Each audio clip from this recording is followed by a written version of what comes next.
પ્રચંડ ગરમીના પોતાના ઘરમાં અને ઘરની આસપાસ પાણીના કુંડાઓ મૂકવા રાજ્યમંત્રી પ્રફુલભાઈ પાનસરિયાએ લોકોને અનુરોધ કર્યો છે. પક્ષીઓની તરસ છીપાવવા માટે સૌ નાગરિકો, ખાસ કરીને શાળાના બાળકો અને નાનકડા ભૂલકાઓએ અપીલ કરી છે.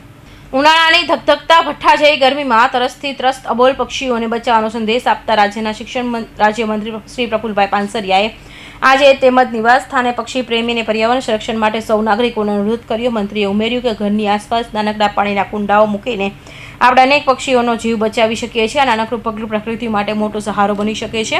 તેમણે ખાસ કરી માતા પિતાનો અનુરોધ કર્યો હતો કે તેઓ બાળકો સાથે મળીને પક્ષીઓ માટે પાણી મૂકવાની પ્રવૃત્તિમાં જોડાય. આવી સહભાગીતાથી બાળકોમાં જીવદયા, કરુણા અને પર્યાવરણ પ્રત્યેનો સંવેદનશીલનું સંસ્કાર બીજ રોપી શકે છે. એમ મંત્રીએ જણાવ્યું. તમે પણ તમારા ઘરમાં ટેરેસ કે બારણાની બારી પાસે નાનકડો પાણીનો કુંડો મૂકો, જેથી પક્ષીઓ તેમના નિવાસ સ્થાને આવીને પાણી પીને આ કાળઝાળ ગરમીમાં રાહત મેળવે. દરરોજ તેનું પાણી બદલો. પાણી પીને તૃપ્ત થતા પક્ષીઓનું કલરવ સાંભળવું અને તેમને મદદરૂપ થવું એ જીવનમાં સાચો આનંદ આપે છે. મંત્રીએ પોતાના નિવાસ સ્થાને પણ પક્ષીઓ માટે પાણીના કુંડાઓ મૂકીને સૌ નાગરિકો અને ખાસ કરી શાળાના વિદ્યાર્થીઓ, નાનકડા ભૂલકાઓને જીવદયાનો સરસ સંદેશો આપ્યો છે. આજ મિત્રો, નાના બાળકો, સ્કૂલના સ્ટુડન્ટ્સને એક સરસ ઉનાળામાં આ પ્રવૃત્તિ કરવા માટે હું વિનંતી કરું છું. તમારા પ્લેટની અંદર, ઘરની અંદર જ્યાં હોય ત્યાં નાનું બાઉલની અંદર તમે જાતે જ મમ્મી પાસેથી લઈ પાણી ભરી અને ત્યાં મૂકજો.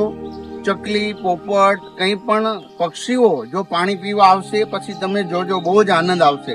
બધાય બાળકોને હું વિનંતી કરું છું, શાળા, ઘર, બધી જગ્યા પર તમે આ કુંડાઓ ભરી અને સવાર સાંજ ભરી દેજો, જેથી કરીને પક્ષીઓને પાણી પીવાનું અને આપણે પર્યાવરણ બચાવી શકીશું.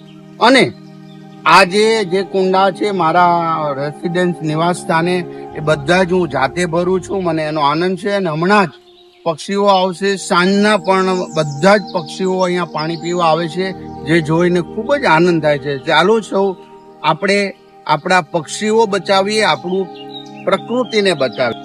સૌ ભૂલકાને મારા જય શ્રી કૃષ્ણ.